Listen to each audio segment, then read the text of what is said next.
you can see here, we are looking at the Knowledge Center right now on the Wings website. You find this in the Research Center link on the left, and you can go straight to the Knowledge Center. So right now we have 267 resources are available, and if you want to search those resources or filter them, you actually just click on this Show button and get a bunch of different options on how to search the Knowledge Center. You can do by organization that's published the work, by area that's being addressed or covered in the work, or by publication date. So I take you into looking at an organization's research. So look at the Applied Research Center's work. We'll just click search.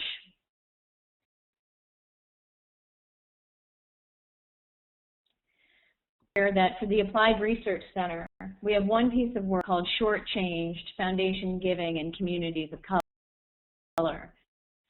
The paper out by clicking on View Abstract right here from this screen, and it gives you a short summary of what the paper addresses, or complete info by clicking.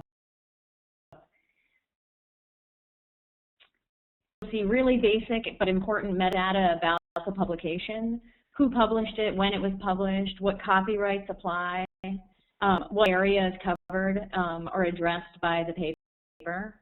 And you can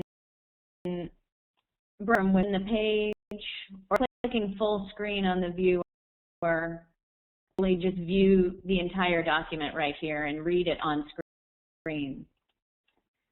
You can, bottom of the page, you'll see that you have a couple of download link options. You can download this work from the publisher, or you can use an alternative download, pulling it from our server. But this basically allows you to just save the document to your desktop so that you can read it later on. So that's a short summary of what you can actually access in terms of the Knowledge Center.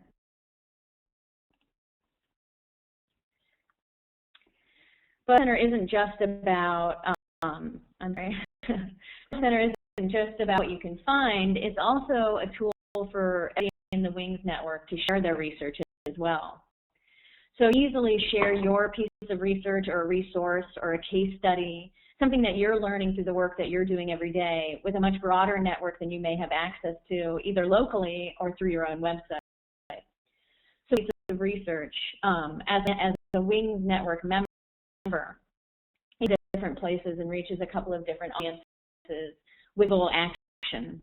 You add to the system, first of all, it will, and Daniela will be alerted to the fact that a Wings member has added a piece of research to the collection and would like to have it displayed in the Wings website. So that automatically happens when you add it. And it gets included in the Wings website. It then gets shared with 150 different grant maker organizations and networks. And then, you know, obviously the power of that is that people can then, within those networks, further their own constituents.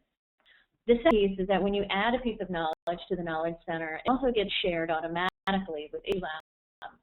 That meets a couple of pretty basic criteria. So most of the work that you all would want to share would probably end up in the IssueLab database as well.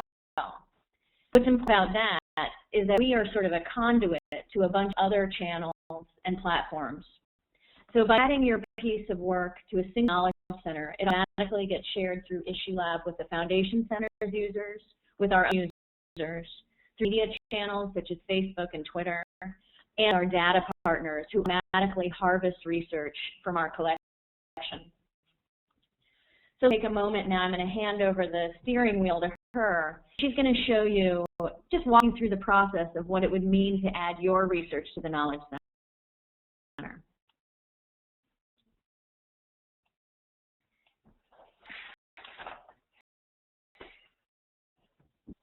Hey, this is Lisa. Okay, what I'm going to do is kind of start off as if you already have an account and it's ready for you to add some of your work to. What you would do is, again, to your, I'm going to log out and log us in.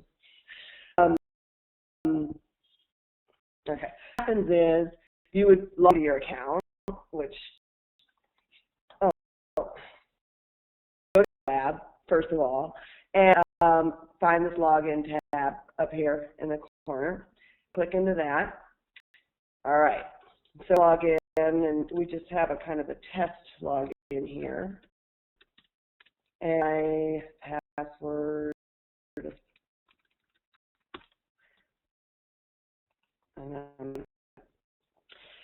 is you land in your contributor account. So for this example, my group is called Global Local Connections, and this is my account on IssueLab. So the first thing I'm going to do, and I'll come back to what's going on here in a second, but I'm just going to click into Add Research. It's a pretty straightforward, quick process to do.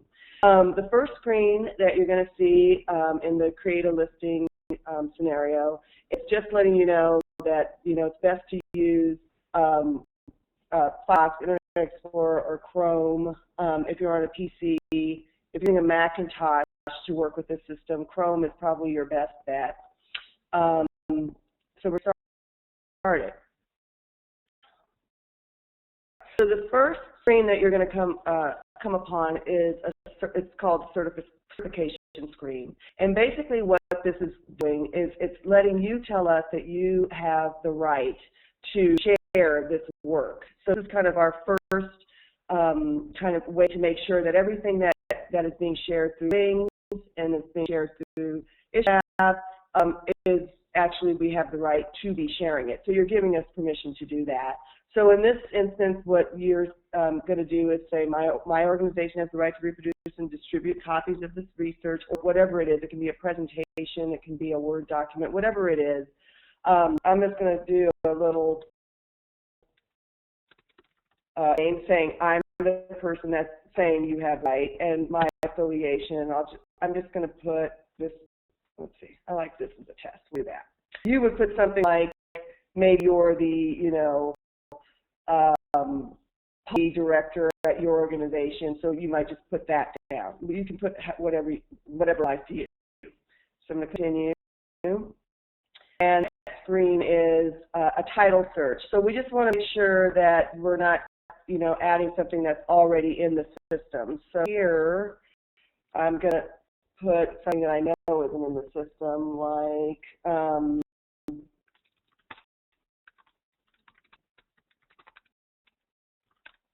matter of fact, we'll get that right. There we go. So search for duplicate, and which is why we've got a nice little green check mark here. And now we've moved to the upload screen. I'm actually not going to do an upload right now because it might take a little more time than we want, depending on the file. But you have two options. One is to upload a file, and this works the way you think it would work. You do choose file, and it's going to give you the file. You get a little window that lets you access your network or your computer to find the file that you want, and then you're able to add some notes. Typically, what people will put in here is, let's say that you have a hard copy that people can order that replicates the file that you're uploading. You might put a number or an email, something like that. Also, you can add a link directly to that resource where it's on your server. So you've got a few options in addition to just uploading a file. I'm going to actually just use the nothing to upload form because I don't have anything to upload right now. So I'm going to just kind of do a little phony thing.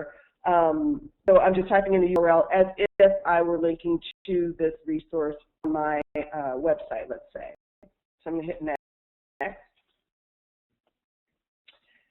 Do that now. We're done with uploading, and we're going to start working with the listing details. So this is where you're going to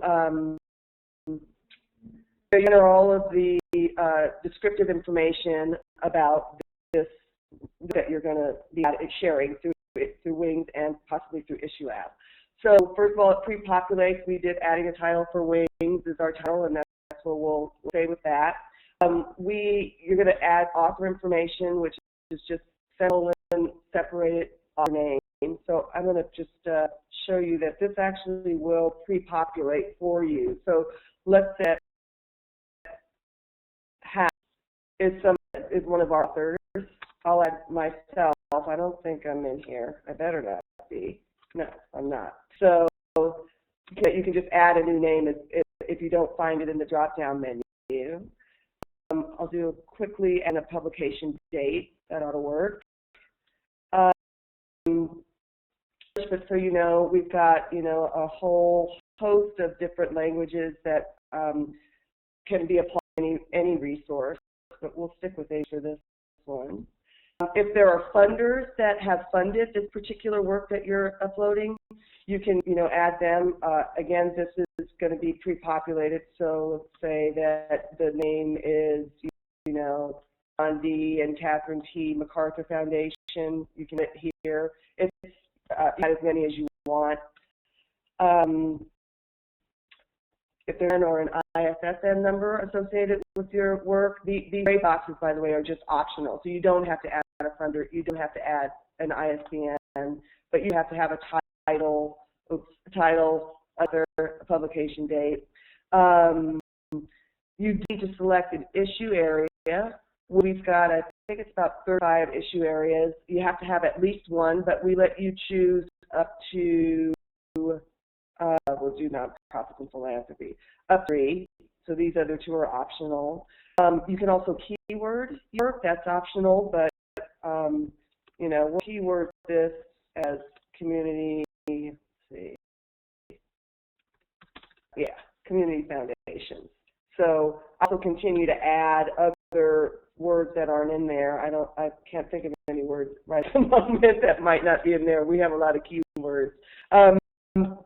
Where you would enter, I think of the work, a lot of people will just copy and paste from the actual work. Maybe it's the introduction or an overview. You might just put in key findings. It's however you want to do it. We're open to letting you handle that. But that is a required field, so I'm just going to put pending in here for now. And then you're going to choose, we're almost done with the screen, you're going to choose grants. And for this one, it's grant makers and funders. You can choose as many as you want. I would say that typically if we approve each and every one of these for Issue Lab, and if you've chosen every single one, we will go through and maybe edit that a little bit. But typically people will just choose, 2, 3, 4 audiences. As well, you can tell us what this work is. So it might just be a case study. You can do as many as you want, and it's also, let's say, a white paper. And then you have the option to, this is optional, choose graphic coverage for the work. So let's say that this work is all about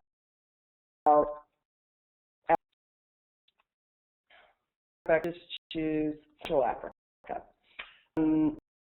We've got there are got geographic tags for a whole, I don't even know how many places, but it's like over 1,000. So if it's not there, you can add it just like you could with funders or keywords. And then this is just I don't think we've ever had anybody say no, don't share my work. This is just a quick little tag to let us know that you want to get the maximum exposure for what you're sharing. Fine, we'll do that for you. So I click next, and we'll this ad. Obviously, when you're not talking through the ad, it goes much quicker than it does as I'm doing it right now. So here you have an opportunity to choose the kind of license that you want for this work. We pre-populate kind of your traditional, all rights reserved type license that just, this is kind of the basic thing that most everybody, this kind of what is applied to any work once you commit to paper.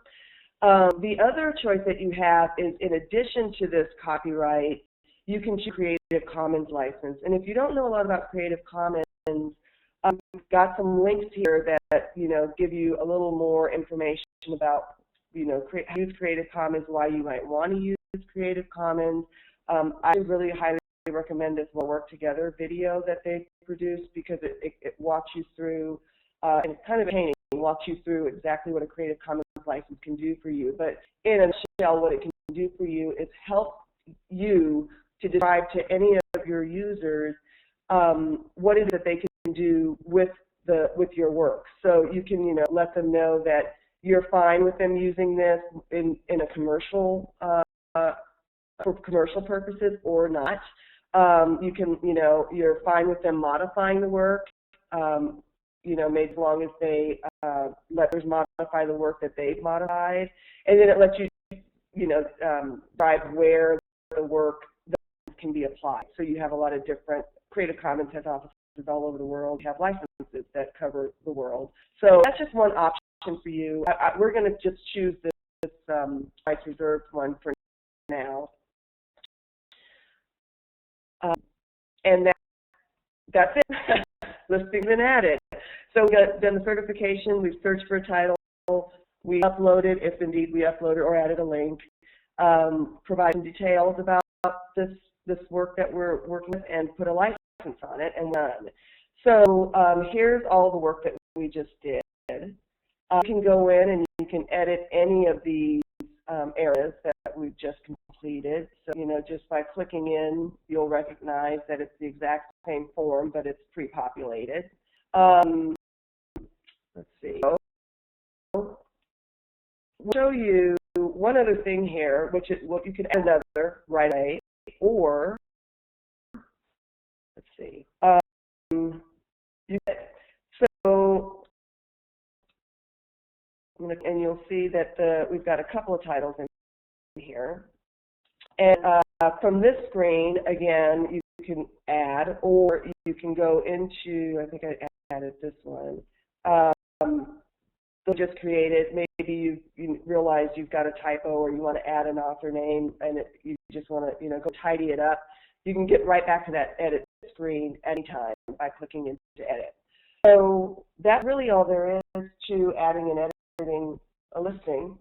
I'm going to turn this back to Gabi. And by the way, of course, if you have any questions about that process or about creating an account or any of the technical details, we're both here to answer those questions during this webinar. But I'm going to turn this back to Gabi now to complete our part of the presentation. Thanks, Lisa. You're welcome. Okay.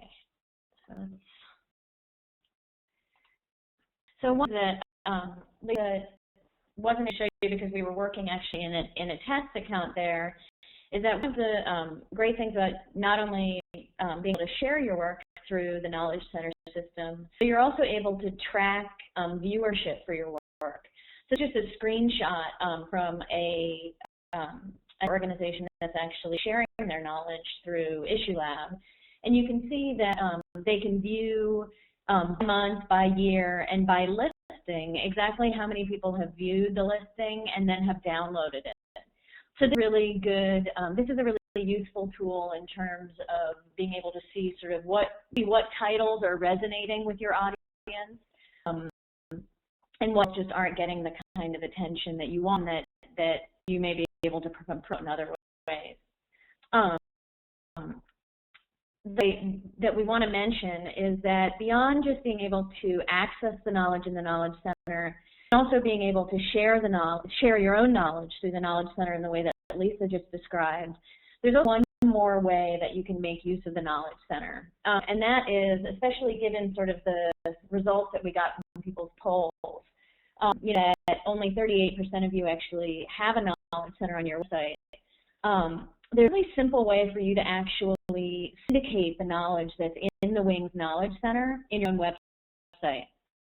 We just mocked something up here for the European Foundation Center, sort of behind their back, so this isn't real, but it should give you an idea of how this works. You'll see at the top of the screen, there's just a single line code that your developer or your web person or whoever you have help maintain your website can just drop into the page. And what it does is that you'll see here that it brings in the recently added titles from the Wings Knowledge Center directly into your own website. This is, again, a way to easily syndicate content to provide your website users with content that you may not have the capacity to develop on your own. But as a Wings member, you're able to sort of piggyback on the Knowledge Center. So they get to view the latest titles added, and then when they click through, they go to the Knowledge Center. So that's about it. That's the short tour. We will follow up, with Danielle and Anna.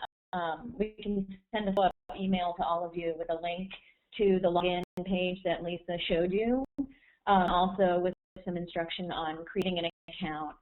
We actually do that back end for you. I think we're trying to, right now, more fully integrate the login with your membership of the Wings website as well, but for the moment, I can just send you a link that takes you straight to the login screen.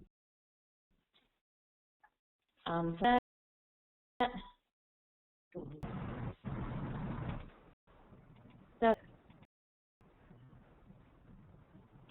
turn it back over to you, Danielle.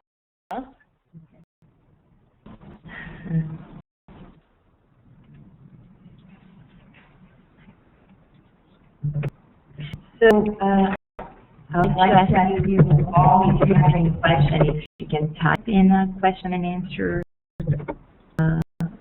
that we have on probably on your right screen, on the right part of your screen.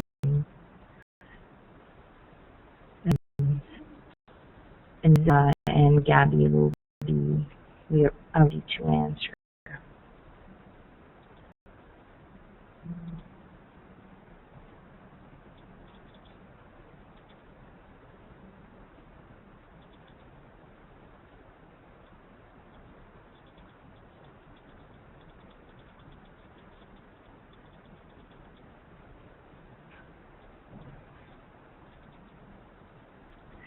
Questions?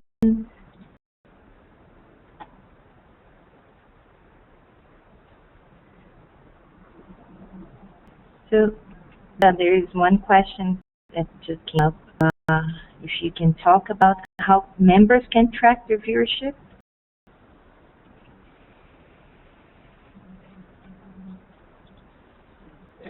Hi. Okay. Right. Tracking viewership is going to be, you're going to handle that by, once you've logged into your account, you would click into, there's a link that says View Stats. And Bobby showed, the last slide that Bobby showed, or second to last slide, gave you kind of a matrix of the statistics that we keep on every listing. We track how many times someone has viewed that listing page, as well as viewed the or downloaded the listing, and so or downloaded your document. And so that's actually going to be, those numbers come from not only people accessing the page and downloading from Wings, but also on IssueLab. So it's kind of a combined number. And you're also able to see, every single account has an organization profile page, and we track how many times that's been clicked into, as well as how many times link from your organization profile page has been the link to your website, and if that's been clicked, we track. So you've got kind of 4 different metrics, and then for a listing that you created, you'll get statistics for those. To log into your account to add or edit listings, you'll see that there's a link to statistics as well. And actually, it'll come up when you get to your welcome page to log into your account to add or edit. So Gabby, if you can put again your email address, Lisa, and your email address on screen, that would be great. Yeah. People are asking. We'll also be sharing that information with everybody that is today. Okay. Can you go ahead and share my desktop? Yeah, you can do that. And another question that is there for you guys is, there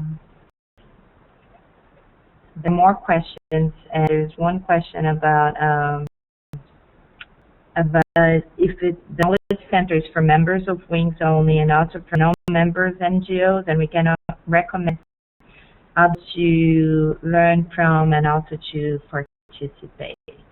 Yeah, we would love, like WINGS, the Foundation Center really shares this mission of trying to, really trying to get our arms around the collective knowledge of the sector. And so we are excited to have as much work in the Knowledge Center as possible and in Issue Lab as possible to then share with a broader audience.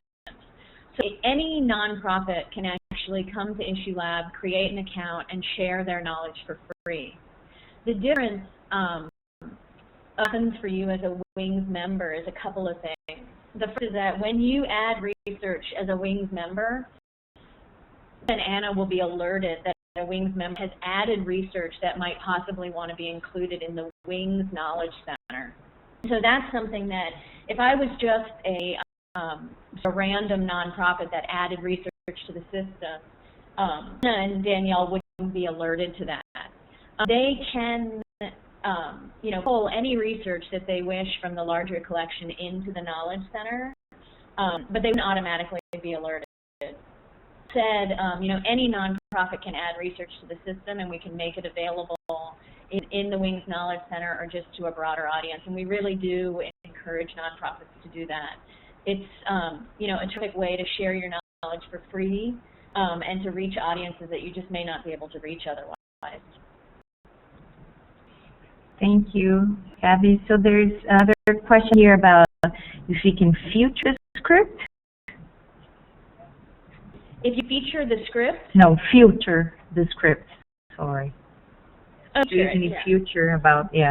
I'm not sure. We can send that link out. If is that the script that the question's about?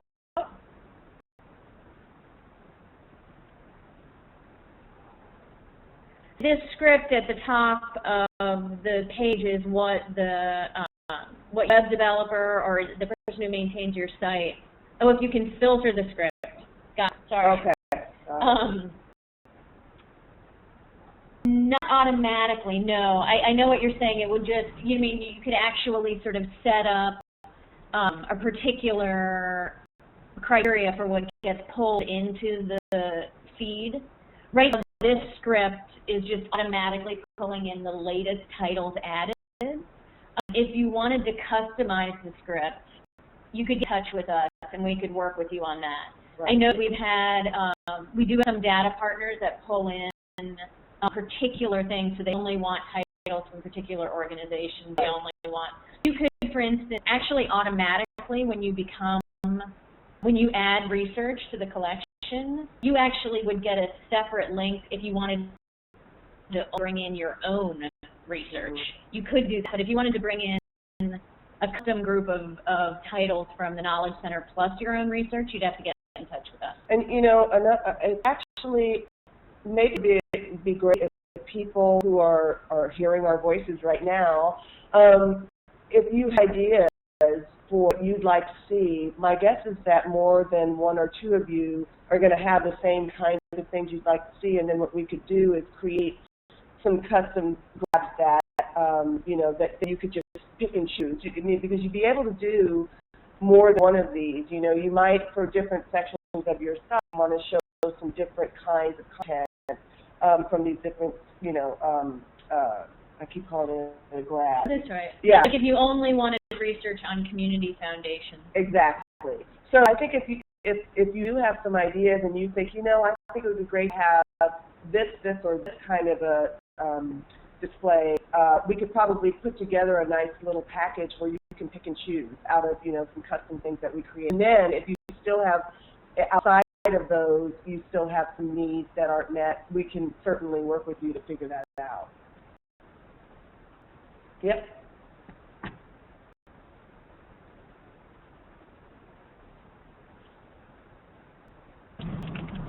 I think we're done for today, so I would like to thank everybody again for being here.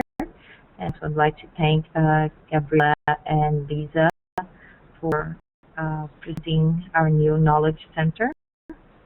And if you do have 1 minute, we'll be ending the meeting, but we'll have a quick story. If not, we'll send you a link and you can answer after. But thank you, and I hope to talk to you soon.